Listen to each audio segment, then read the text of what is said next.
अफगान सरहदी इलाकों में हालिया कशीदगी ने एक बार फिर खित्ते में मौजूद गैर मुस्तहकम सूरत हाल को नुमाया कर दिया है। पाक फौज ने कुरम और चमन के सरहदी सेक्टर्स में अफगान तालिबान की जानिब से की जाने वाली जारहियत का भरपूर और मौसर जवाब दिया, जिसके नतीजे में 50 अफगान तालिबान मारे गए, जबकि कई चौकी और पनागाहों को मुकम्मल तौर पर तबाह कर दिया गया। ये वाकया उस वक्त पेश आया जब अफगानिस्तान की जानिब से पाकिस्तान की खुद मुख्तारी और सलामती को एक बार फिर चैलेंज करने की कोशिश की गई। ताहम पाक फौज ने हमेशा की तरह अपने पेशेवराना महारत और बरवक्त कार्रवाई के जरिए दुश्मन को मुंह तोड़ जवाब दिया, जिसका नतीजा ये निकला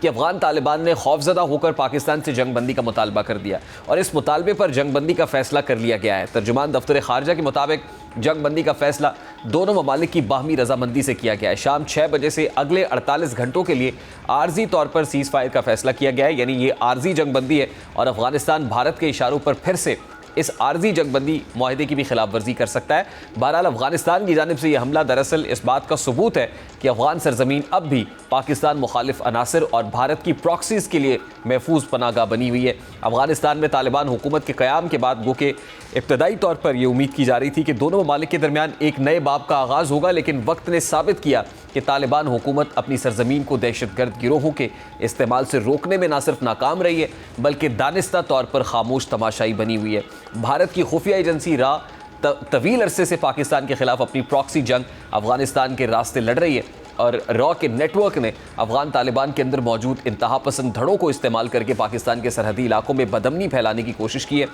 कुरम और चमन के वाक़यात इसी पॉलिसी का तसलसल दिखाई देते हैं। भारत इस वक्त अंदरूनी और बैरूनी सतह पर दबाव का शिकार है और वह पाकिस्तान को गैर मुस्तहकम करने के लिए अफगानिस्तान का कांधा इस्तेमाल कर रहा है। ताहम पाकिस्तान की अस्करी क़यादत ने वाज़ेह कर दिया है कि मुल्क की सलामती और खुद मुख्तारी पर कोई समझौता नहीं किया जाएगा। अभी एक ब्रेक लेंगे, ब्रेक के बाद वापस आते हैं और पेट्रोलियम मसनूआत की कीमतों के हवाले से बात करेंगे। इस ब्रेक के बाद हमारे साथ